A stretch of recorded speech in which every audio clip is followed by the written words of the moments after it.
You're listening to the Nerd to Know Media Network. Join us at nerdtoknowmedia.com.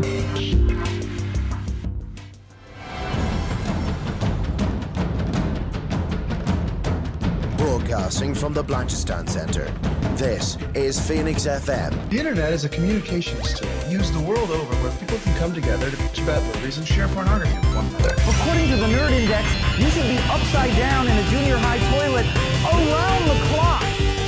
This is We'll do it live! Time goes in, time goes out. Never miscommunication. It's over 9,000! My name is Foxy. The balls are in there.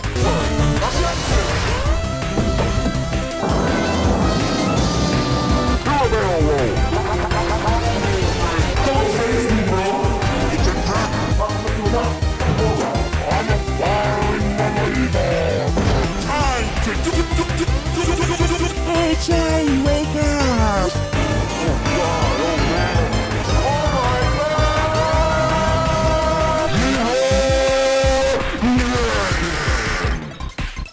Hello and welcome to this week's episode of the Nerd to Know Basis Show, airing on Phoenix 92.5 FM and of course all over the wonderful internet.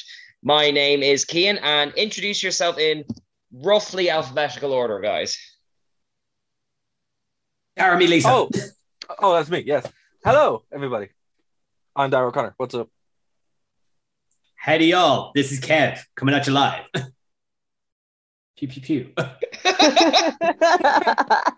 Put those guns away or you'll hurt someone. This is Lisa from Straight Outta Canto.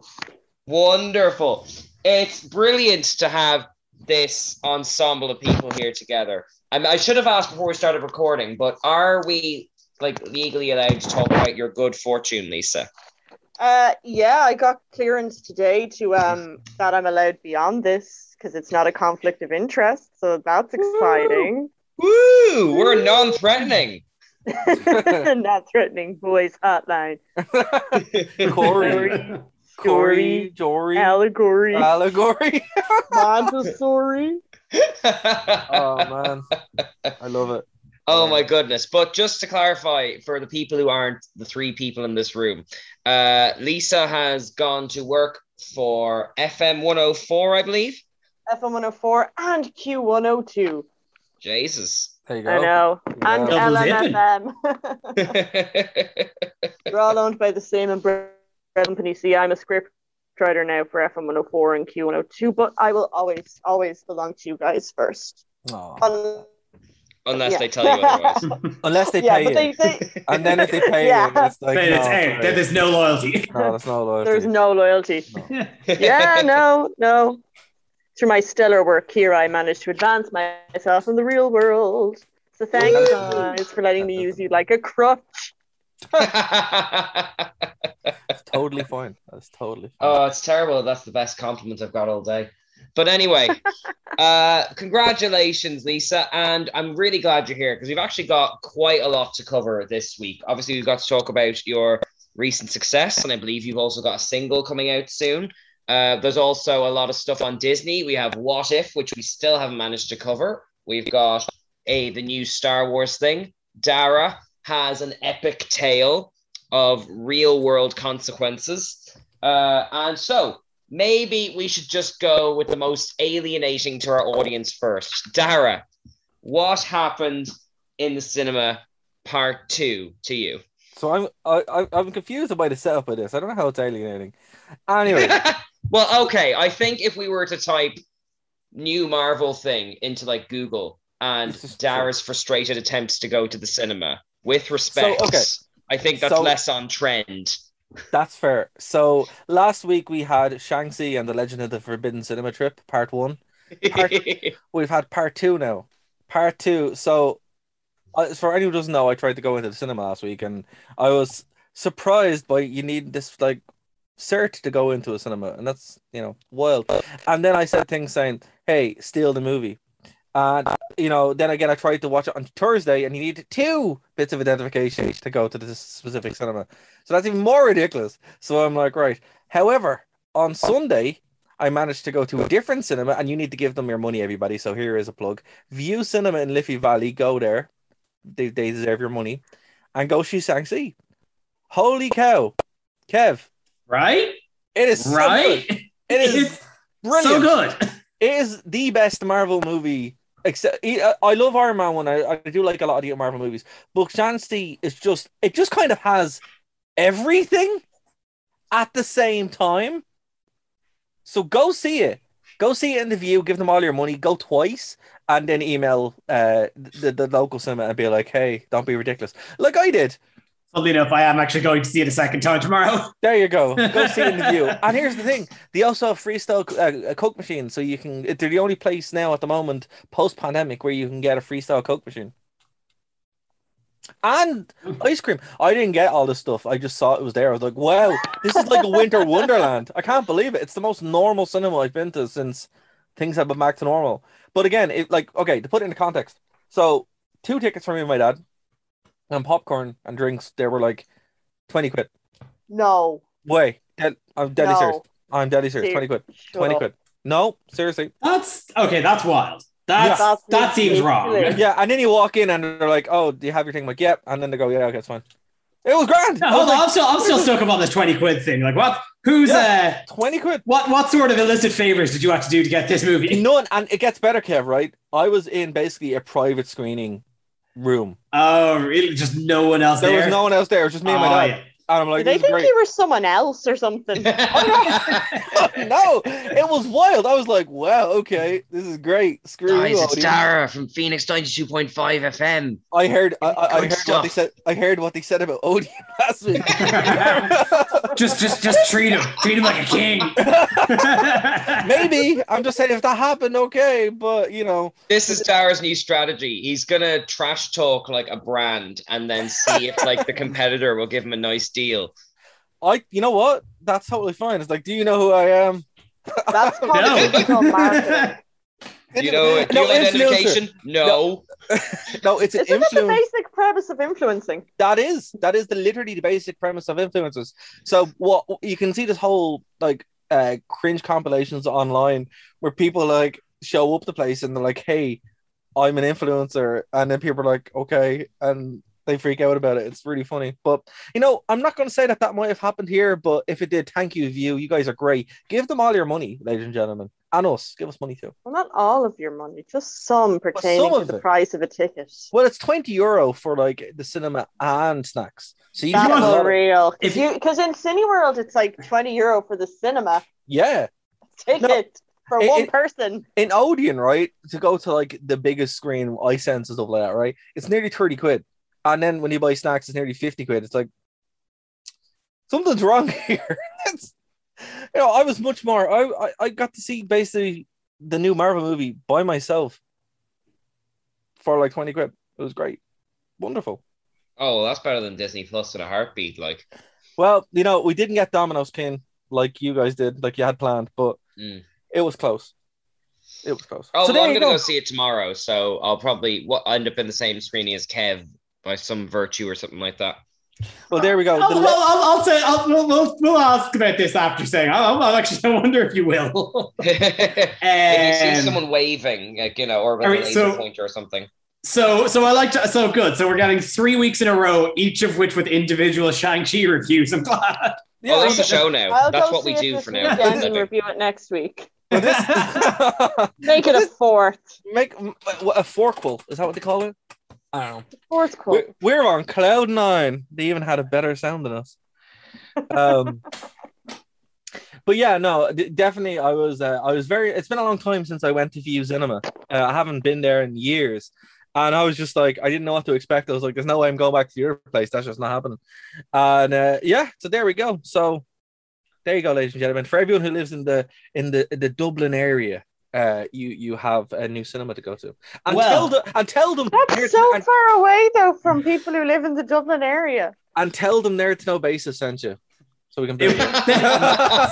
Somebody will recognize it at some point. You got it. Exactly. Just build it. Yeah. Well, influencer sent me here. Exactly. While we are on the topic of East Asian themed Disney properties, The How wonderfully specific. The day we are recording, Disney Plus uploaded, frankly, probably one of the projects I've been most interested in since I heard it was announced for Disney Plus, in Star Wars Visions, which is Lucasfilms have basically contracted just a corral of like popular Japanese anime studios and just got them to make a bunch of Star Wars shorts.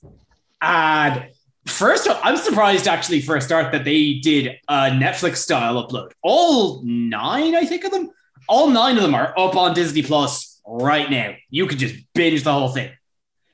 Now, in fairness to it, they are 15-minute shorts, but it's literally they're anthology shorts created by just a variety of studios and a variety of creatives, just taking various little aspects and influences, little aspects of the Star Wars universe, or kind of inspired by the Star Wars universe.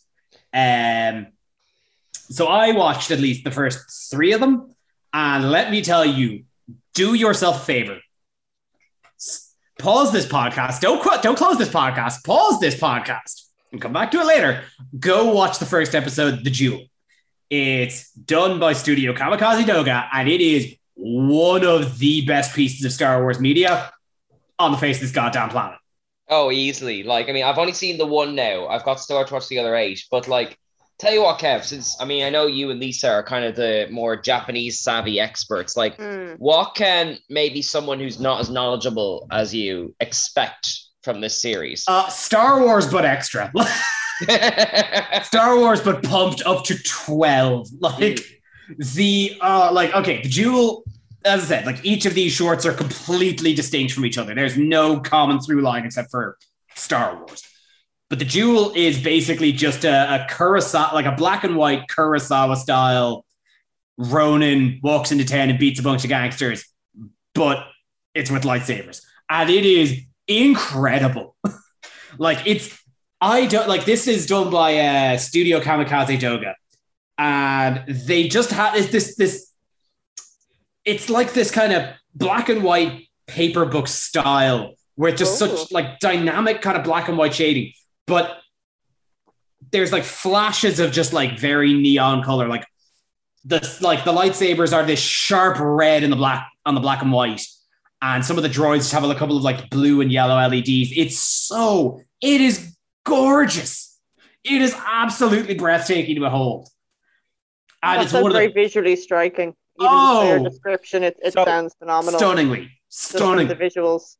I have one quick question. Of course. Okay. So obviously they announced them, they dropped them on Disney Plus. Did you drop them in banks, or can you only watch one every week? No, that's what I'm saying. I think it's 9 of them. All 9 of them are on Disney Plus right now. That's unreal. That's the whole thing. I know what I'm doing later. Yeah. But yeah, like I think I said this to Kian before show. The reason I really kind of latched onto this is the only thing I've wanted from Star Wars for the past while is Star Wars that is not Skywalker based. It's such a really interesting universe. The more I hear about these Skywalkers, the less I like them. Yeah, like I am so interested in everything else in this universe, but this one narrow field. So, like anime influence aside, this was already piquing my interest, and finding out that I'm getting an anime version done by the studio that animated the JoJo's Bizarre Adventure opening. Is that who that was? The openings, specifically the openings, not the actual TV series, but the openings for JoJo's are also incredible. Okay.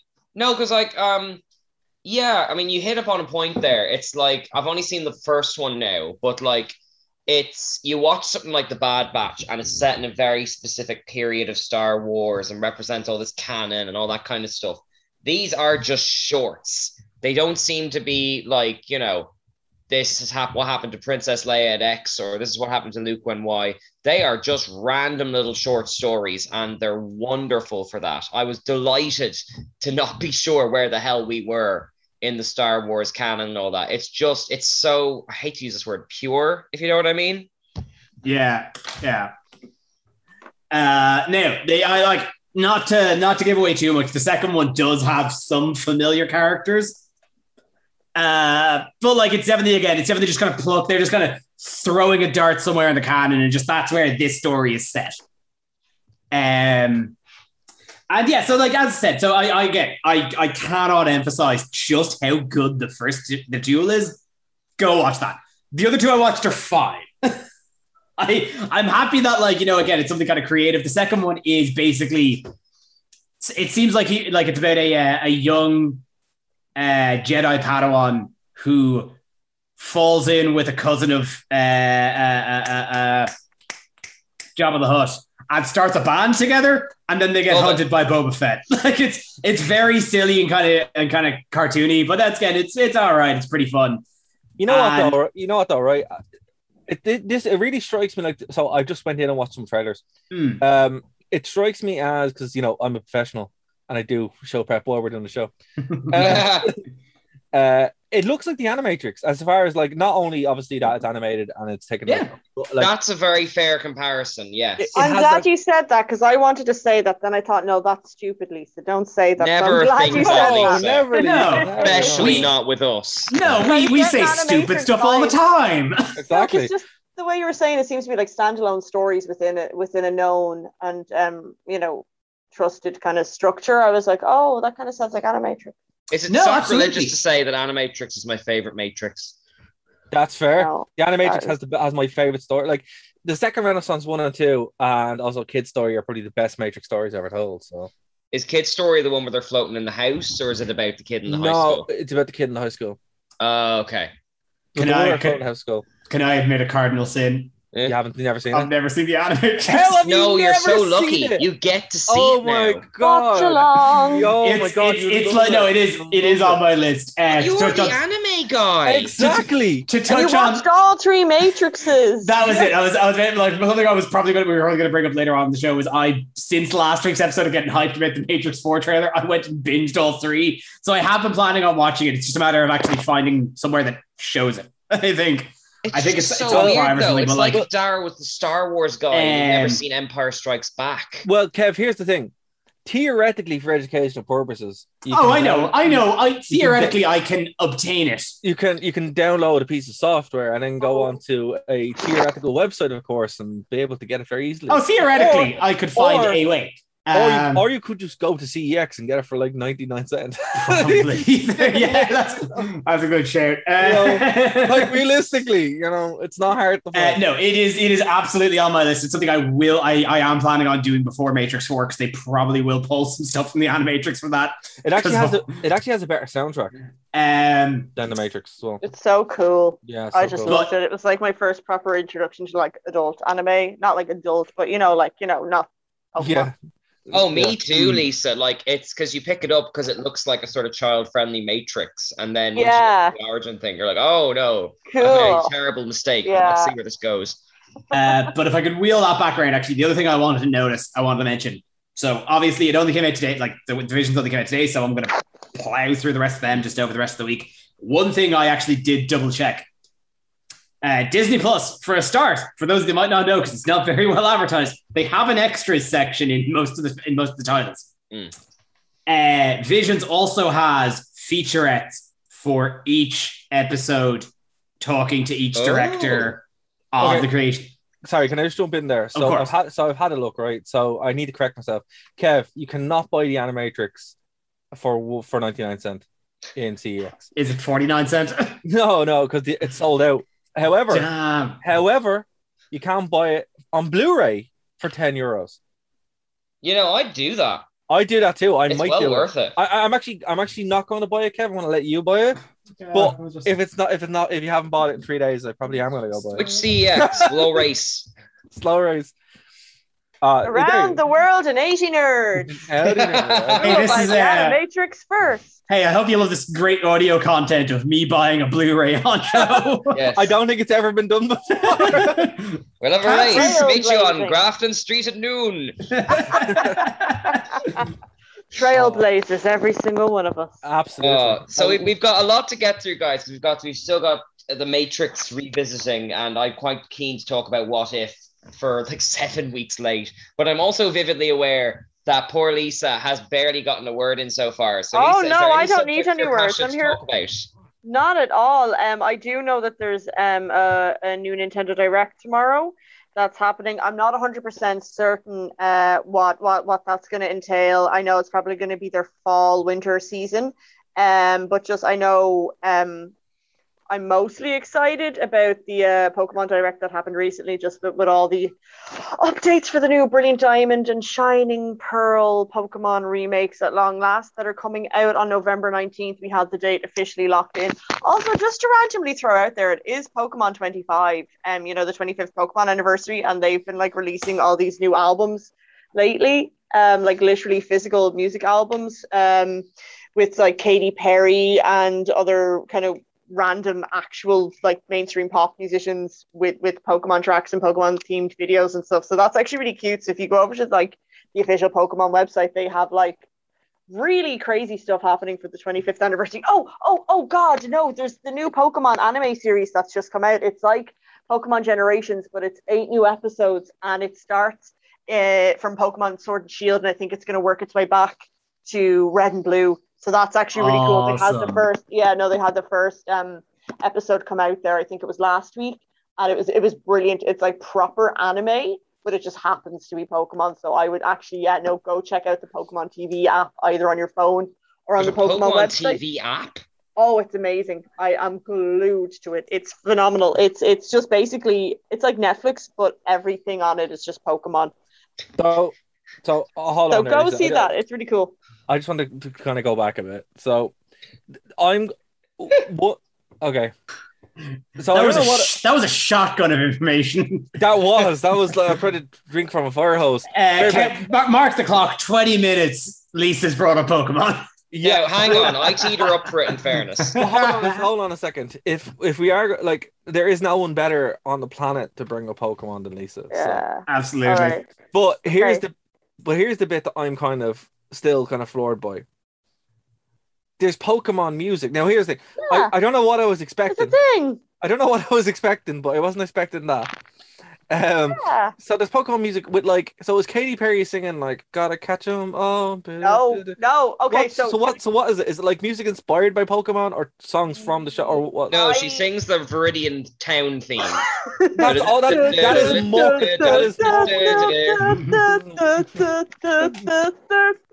Yeah, no. So basically, I think it's technically inspired because on February 25th, 26th of this year, it was the 25th anniversary of the Pokemon's creation, basically, from 96. Yes. And they had a full-on, it was amazing, actually. Post Malone did a full-on concert in honor of Pokemon, entirely through hologram. And they created, he wrote new music for it and incorporated some of the actual gameplay music within the songs. It was very cool. Go check that out.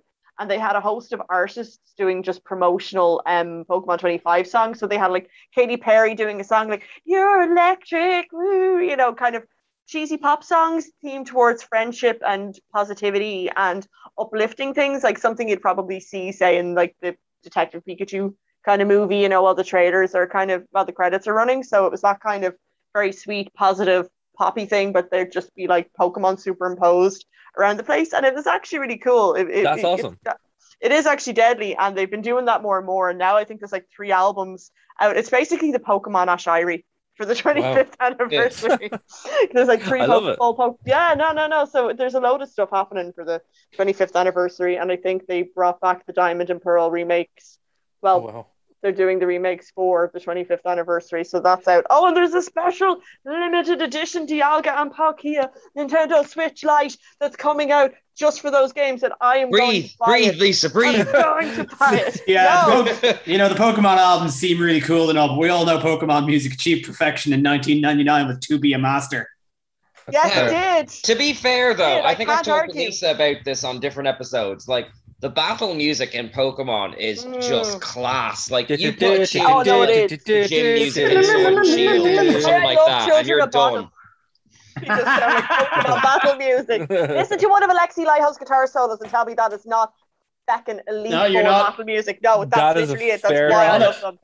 That is a fair point. Actually, Synergy is very like it too. And it's funny, Lisa, your vocal style is whenever I listen to Synergy, I'm like, that's Lisa's vocal style. So yeah, it's funny. I don't even know what Synergy is, but okay. It's Alexi Laiho's. It's Alexi Laiho's side band with his wife. Shut up! Kimberly It's Gus. not. Yeah, so- I'm writing that down in my adult coloring book. Hang on, synergy. Is it just that And- like synergy? And they do the best cover of Gimme Gimme Gimme.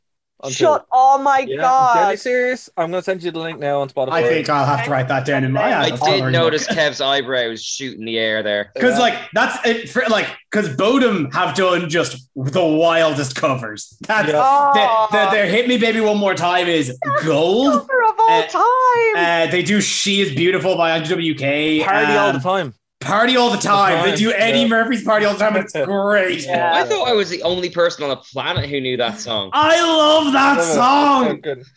But here's the funny thing, right? So I'm friends with Alexi Leo's ex-wife on Instagram. Shut up. No, seriously. That's a proper influencer line there. But she was like, everyone was asking when are all the Synergy tracks going up on Spotify because they weren't up on Spotify for literally years. I had to find I had to obviously buy them and download them. But when I was walking around in the real world, I had to dodgily go to a YouTube site and just listen to it on YouTube on my phone. I'm like, there has to be a better way, and there is Spotify, so they are there now. So unreal. Yeah, but she's really nice. Kimberly, not Kimberly Gasso. Kim one, Goss. yeah. Yeah, she used to play with. She used to play with Demia Bulgier as well. So. Yeah. Oh Interesting. my goodness. Okay, well then, I'm not sure where we are with time now. We're still good. We're still real good. Someone else. Could I do a little bit of what if talk? Yes. Caveat: I haven't watched today's episode. Oh, it's delightful. You'd love it. Hold on, what's it about? It does it involve Captain Marvel lifting a hammer? It does involve Captain Marvel, but she doesn't lift a hammer. Okay, that's all right then. I hate Captain Marvel. Oh my god. Well, put a pin in that tangent for just 2 minutes, okay? Because Right. I got 7 weeks of television to cram in. Go on, go for it. Okay, has Keith. anyone else seen What If in general then? Hold on one second. Ladies and gentlemen, if you have not seen What If and don't want to spoil it, please pause the podcast, get caught up, and come back. I will try and keep this spoiler free, but I do not make those promises. I know you don't. No, Hello, I don't. Kev's friend in the background. Hello, Kev's friend in the background. So yeah, I won't give away too much because part of the fun of What If has been just going in blind and just seeing what directions and turns it takes. But yeah, for anyone who somehow has avoided all the sponsored ads on Facebook that seem to be targeted at me, What If is Marvel's kind of new weird side project. It's not too far away from the Destiny, the Force, what's it called? The Star Warsy thing. Kev. Oh, Visions. It's not too far from Star Wars Visions, but basically the hook, as you can imagine by the title, is they'll take a random Marvel thing and say, I don't know, what if Iron Man died here instead of lived, or what if someone else was this superhero instead of that? And they'll basically just kind of flesh it out for half an hour and kind of mine it for all the possibilities it has. And the nice thing about it so far is obviously there's the animation, which is just class. It's really, really looks better every single week. But the really nice thing is it's really nice to get these kind of Marvel-y characters you wouldn't usually see pushed to the forefront, and also just in different combinations. The unwieldy thing about the Marvel universe is it's so big. If you like a certain character, like say I like Doctor Strange, you could be waiting years before you see them again. But What If is a really nice, just sort of kind of goodie bag of just lots of little fun Marvel-y things. 1 week it'll be like a Captain America movie. I love that description. I think it's delightful. Which actually, just to interrupt you on that, this is also the now last piece of Marvel that has Chadwick Boseman as T'Challa, and I have teared up every time he's been on mic. It's been a joy. I just wanted to let that out there. No, you're absolutely right. And actually, that brings to a good point.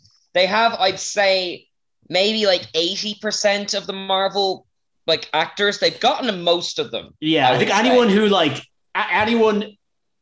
the only people who are missing, most people, I think the only people who are missing are the ones who publicly their contracts are gone. Yeah, right. Oh no, except for Tom Holland. Tom Holland isn't in it. Really? No. Yeah. Well, Tom Holland is in Camp Sony.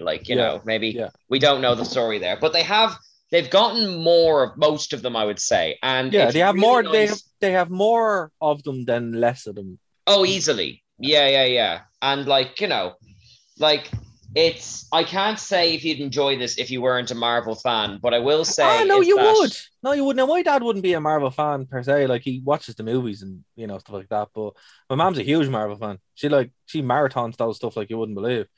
But I think anyone could really enjoy this. It's very like I would say if you don't like animation, you're not gonna like it. That's the truth. If you don't like animation, you're not gonna like it. But if you like a decent story or something to watch every week, like we would watch them every week and we'd order Chinese and sit down and watch them, So we make a little thing of it. The only one that was like stupid was the Black Panther Star-Lord one. Oh, I love that one. I love that one. It was stupid and I was way into it. The reason why it wasn't even that the thing was stupid. It was the fact that Star-Lord is the name that Peter Quill's cancer dying mother gave to him. How did T'Challa just randomly have that? Doesn't make any sense. I suppose he could have been Star Prince instead or something. No, it just doesn't make any sense. It's just stupid. It's like, what are you doing? Oh, look, if I can just take zombies without any questions, I'll take that. I don't. Yeah, there's some contrivances that like when you're squeezing an entire plot thread into a half an hour, I can look over. But another thing as well, right? To be fair, my favorite one is the Doctor Strange one, and that's kind of stupid too because it's like, hold on a minute, he loves what? No, he did. That one is very contrived, but it's very good. It's very contrived. No, but actually, that's what the point I was trying to make, which is that every episode is not only just a complete story. I know they're kind of starting to blur the lines of it as the series goes on, but by and large, every episode has been a complete story. You can watch and enjoy on its own. Yes. And you're not going to have to check and see what happens next week or in some other show and all that. And they all have different tones to them. Like, without getting too far into spoilers, like the first episode is a pretty faithful reimagining of the Captain America film. Then you've got a Guardians of the Galaxy one. There's like a conspiracy thriller episode. That was really good. They all have a different kind of movie feel to them, but they still do feel Marvel-y. To me, it's my favorite of the 4 Disney offerings so far on Disney Plus, just because I don't know what to expect, but every time I find it wonderfully surprising, As I said, I've really enjoyed the majority of them. The T'Challa one disgusted me so much I nearly went to bed. But other than that, Jesus, you just live on controversy, don't you? It made no sense. It made no sense. I think you just do need to go to bed. It made no sense. So you don't mind there being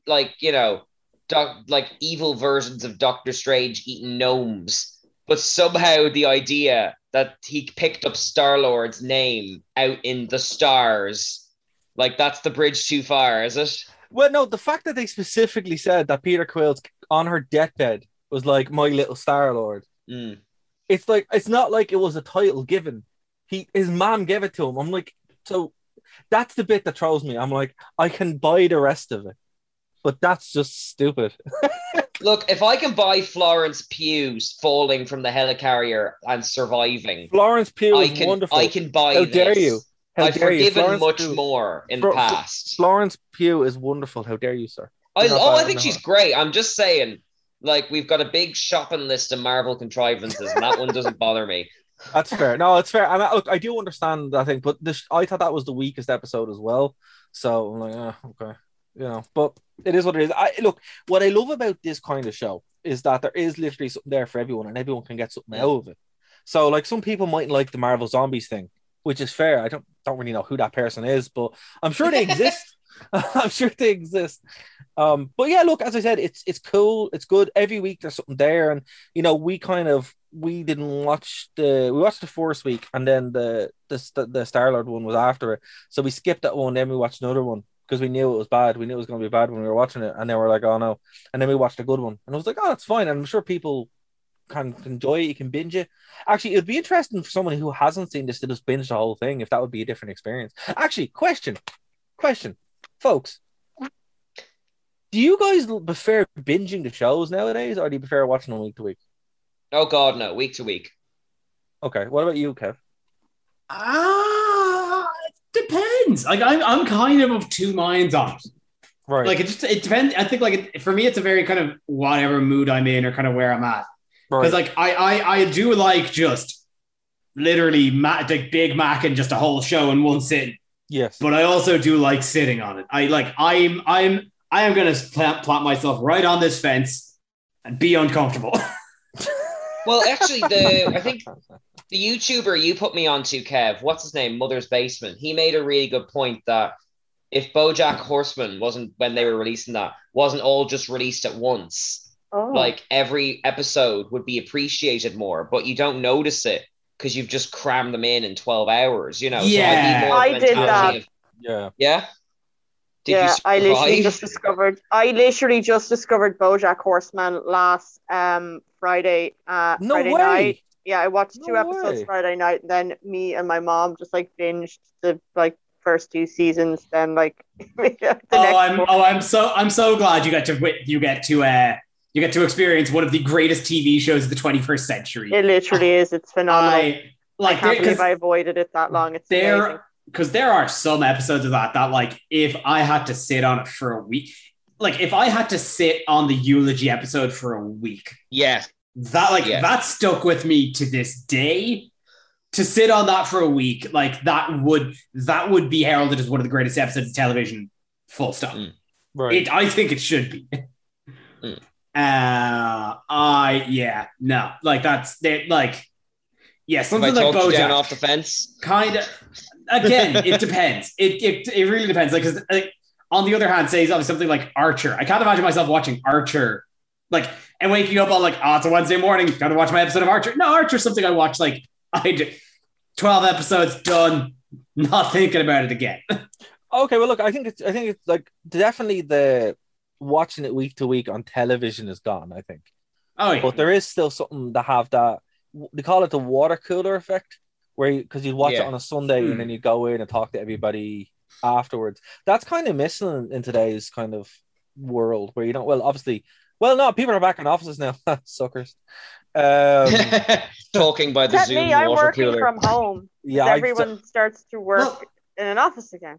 On that, like we watched actually all 3 of the Marvel TV series. We watched me and my flatmates watched it like as a group, and so that was like we watched a week, had to wait a week, and that week was like, what do you think Loki's going to do this time, or how do you think what's the next TV homage in WandaVision going to be, and like that, like just flashing things like that. So we were stewing on that. We might as well have had a water cooler in the apartment. Well, you know what's interesting, right? That build up really worked against the Marvel shows. Not What If. What If is just kind of its own thing, which is great, and it is the strongest one for it. But like the big appeal of WandaVision was, what's going to happen? You know, is it Mephisto? Is it not? And then with Falcon and the Winter Soldier, nobody really cared about. I love that one. Yeah, everyone on the episode that we reviewed that on loved that one. Sorry, Dara. Yeah, but no one in the real world cared about it. Just apart from the many people we've just cited who disagree with you. No, I'm only joking. I know. But actually, Falcon is a good point because loads of people were saying Falcon was slow. But I dare you to take the Marvel, much as I love them, the Marvel Netflix things, your Luke Cage, your Iron Fists. You gave one of those episodes one a week for 13 weeks. People would go mad.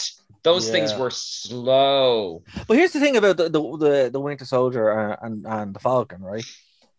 I jest, obviously, but the thing about it is, it actually didn't annoy people.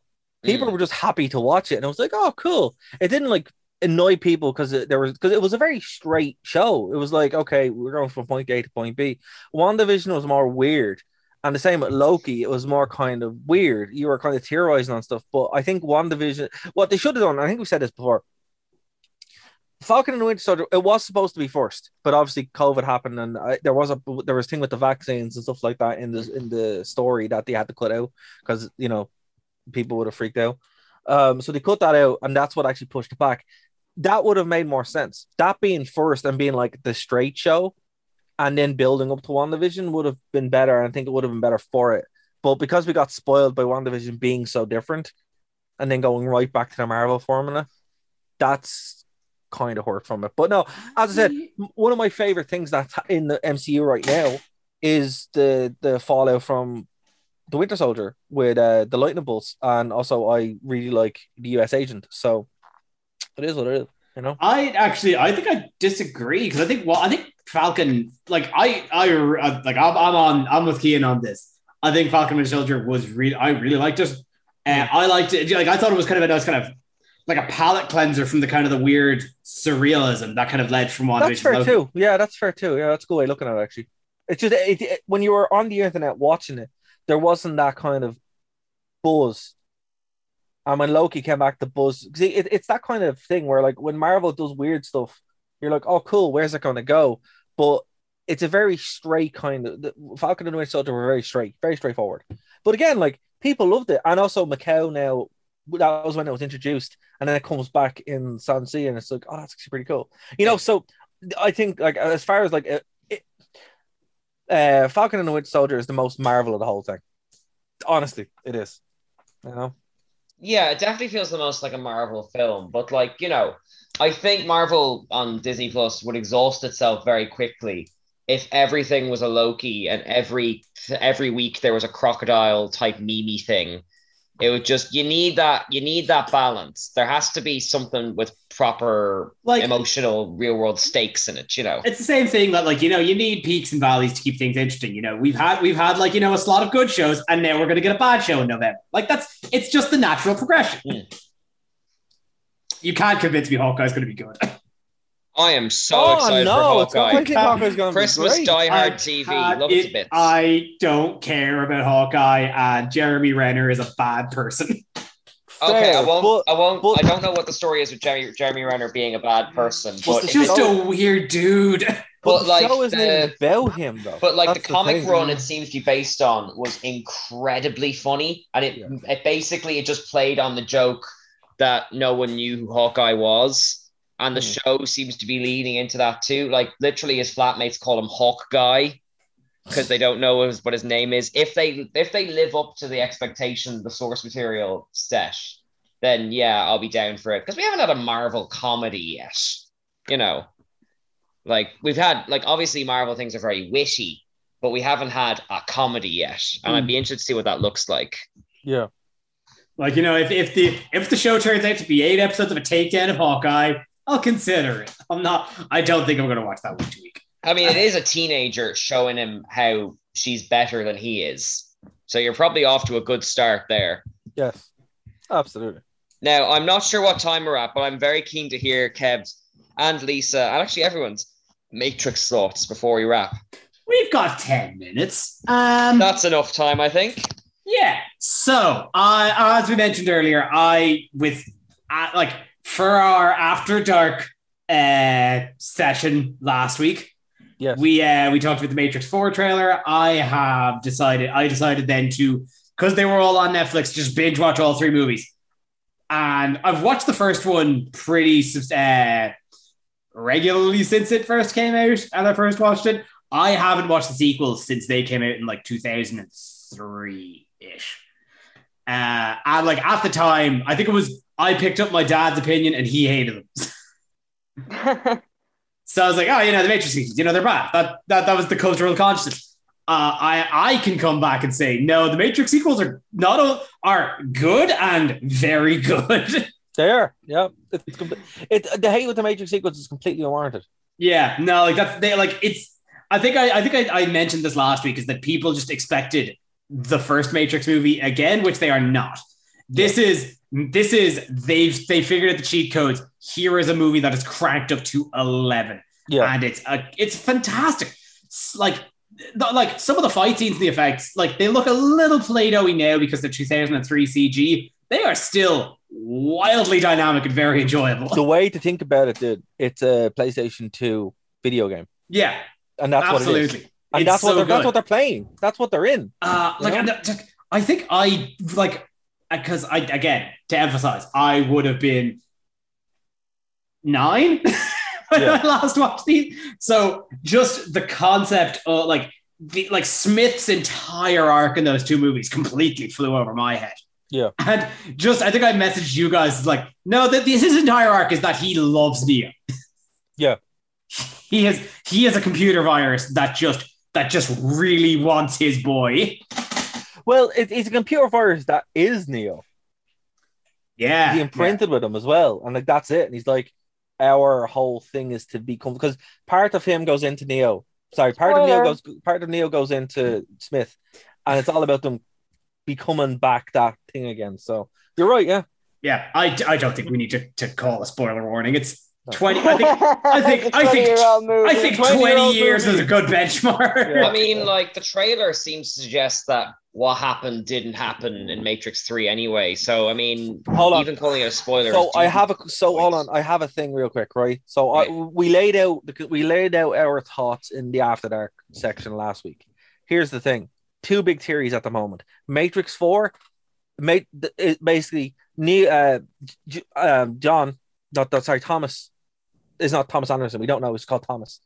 He was an actor in The Matrix, and The Matrix is a movie in the movie world, or it's a video game, and they're obsessed with it. I like both those theories. Okay, because like I did notice like lots of kind of cell phones and things in it. So obviously, I mean, you'd be mad not to lean into the fact that The Matrix was incredibly ahead of its time in terms of how we're all wired up together, including the way we're recording this, basically. Absolutely, yeah. And I think, to bring Lana back, it had to be something weird. And we said this last week on the After Dark show. Go back and listen to it. We talked about it for a good 20 minutes. And it had to be something weird. And I think either one of those topics are super cool. So, like, yeah, just my brain immediately kind of goes to the obvious answer is because like as you mentioned, Neo doesn't actually die at the end. He's still alive, just carted off into the middle of the robot city. So like the obvious answer is he's just in that rebuild of the Matrix because you see I think they name drop her in the trailer. You see Sati, the little Indian girl from the third movie. She's in this. Yeah. Oh, that's right. Yeah. Well, it does 100% take place in that new Matrix. And everyone's like, where's the green tint? It's like, that's gone. They rebooted it into a better Matrix that's more like the real world rather than the 90s world. That's the difference. But I'm really excited to see it. I can't wait to see it. I would say, look, I'm going to pitch this real quick. Go and I suppose we should go to plugs, Kev. How long have we got? 5 minutes. Okay, so I guess we got the plugs. So look, Matrix Decoded, right? You can find this online, right? I'm not going to post links. I'm not going to say where it is, and I don't think it's legal, but you can actually find it, right? It is the Matrix sequels cut from basically two movies, and then the Animatrix, and then Enter the Matrix, all cut into one movie, right? It removes my favorite scene from the Matrix sequels, but that's okay. Jack, what is that scene? Do you want to guess what it is? The car thing? No. The motorway thing? No. The Merovingian scene? It's Trinity using Nmap. I should have guessed. It's you. Yeah. It's that one. And it's removed. But that's okay. But the way they do it is great. So it's the same way I watch The Hobbits. I don't actually watch the Hobbit movies. I just watch the 90-minute fan cut, and it makes it a wonderful movie instead of a 9-hour nightmare. Yeah, I'm still keen to see the Topher Grace cut of The Hobbit and the Star Wars people someday. The Topher Grace Turn to the Dark Side is Topher Grace cut of Star Wars, and it's wonderful. So it's brilliant. I can just, theoretically, I could just, make these available for you, Kane, if you wouldn't mind, theoretically. Just to throw a curveball before we hit the things, you all heard about that? I think it was a 70s 4-minute Hobbit movie short. What's that? Okay. Quickly, we short on time, but it was a 4-minute short that was aired in like literally a single backroom theater in New York to keep the film rights of The Hobbit back in the 70s. No way. Yeah. No, that's all you're getting. So plugs. Lisa, what's going on with you now? Just go on over to Facebook and Instagram and follow Straight Outta Canto podcast radio show and the Straight Outta Canto blog. Hell yeah. Do you wanna, I don't have much of a plug. Do you want to plug your new single or anything, Lisa? Dara's kind of the man for that, as it's a part of the whole Ash Irie All Ireland Metal project. Ooh, very nice. Yeah, okay, so over to you then, Dara. So as Lisa said, allirelandmetal.com, All Ireland Metal Project. Google it; it's going to pop up. Lisa's single is the lead single for the first album, and yeah, check it out. It's absolutely wonderful. And yeah, again, nerdy. It's nerdy and brilliant. It is.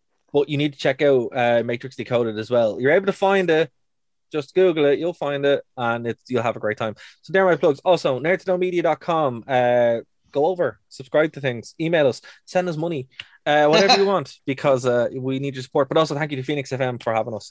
We greatly appreciate it. And go to The View. If you go to The View, go, hey, I'm here because Nerd to Know Basis, and they look at you going, what are you talking about? And that'll be funny. So there you go. Say Dara sent me. Even say Nerd to Know. Say Dara sent me. Don't say that. That's how you get arrested. And also, if you're still listening past all these plugs, also check me out every Tuesday, roughly 7:00, where I stream on Twitch at the Nancy Crew, where I stream my Greek mythology themed Dungeons and Dragons campaign. Wonderful. Oh my god, that's like nerd bingo there. Which I've never actually name dropped the campaign name. The campaign name is The Odyssey of That Bish. It gets better. Brilliant. That is brilliant. That's every Tuesday at 7 at the Nancy Crew on Twitch and on the VODs on that same YouTube channel. I suppose I've taken over the steering wheel. That will be it for this week. My bus has been taken. My bus, your bus, my bus. Hijacking. That will be all. Obviously, as Dara said, give us money. We will see you all next week. Bye, everybody. For our next Shang-Chi review next week, stay here. I'll review it next week. It's fine. Bye now. If all this is worth it, we can work it. She says I'm not romantic. I say she's too dramatic. I tell her while we're at it, we can work it. She says I'm not romantic. I say she's too dramatic. Hello and welcome to Nerd to Know Media on 92.5. Can I start again? Box. Caught the ropes. 1 week I'll get that right on the first go. Phoenix 92.5 FM. It's alright, King. There used to be a wrestler called Sin Cara, and his entrance was he'd jump. He'd try to jump over the ropes, but every time he'd miss and hit the ropes, so he had to film it like 3 or 4 times. Yeah. Did 20 takes and that was the best one. At some point we'll also have to show you the glory that is the Shockmaster. Oh yeah. That's tragically funny. Yeah. I'm glad you said you've kept it to an hour, because every week I tell Stevie, I'll be back in an hour, and she goes, no you're not, it'll be 2. And then like she's put 10 quid in it tonight, and I quite fancy winning that 10 quid. Alright, but tell her the time starts from now, because I'm keeping it. Yeah. No, as long as I'm back by 11, I get free coffee tomorrow. Oh nice, okay, well don't worry, I'll keep it to an hour. We're gonna make a point of it today. Yeah. Oh, by the way, hold on, before we go, is Stevie on the panel, because she has to be? I'll ask her. Honestly, it depends on the baby's behaviour. Baby can be on the panel too. Yeah. Like I don't mind. I'm okay with like her chiming in. Yeah, I'll get the Shercon lads to put out 3 extra chairs then. Invite Lisa, make it 7, have 2 people who've never seen Star Wars watching 3 or 4 people rage about it. This is quite literally going to be group therapy, isn't it? Yeah.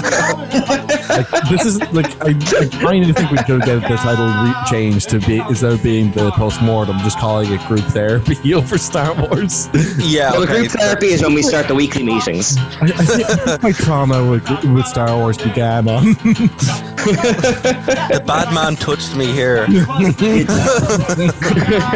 Pointing to your heart. Darth Vader was in a hallway. No, but seriously, you need to get Stevie in on that. Like that just needs to happen. Okay. I'm quite insistent. I'll tell her as soon as we're off the chat then. Alright, okay, cool. But I need someone to be like more upset than me, so I just you'll just get that in spades. I promise you that much. Do you want us to bring our purple lightsaber as well? Yeah, go for it. It's so funny. Stevie keeps trying to play with it, but every time we turn it on, the noise makes the Baba cry. So she's got this like great Christmas present that's being held hostage by her firstborn. Oh well. That's like on purpose. Maybe she knows. She's like, yeah, it's totally on purpose. Disney Star Wars was too bad. You don't deserve to enjoy this. All right, okay, right. Let's back to you. Check out the Wrestling Rewind here on Phoenix 92.5 FM every Tuesday at 8 p.m. to 9 p.m. And of course, over on nerdtoknowmedia.com, the only wrestling podcast by wrestling fans who don't hate wrestling. We'll see you then. Thank you for listening to a Nerd to Know Media production.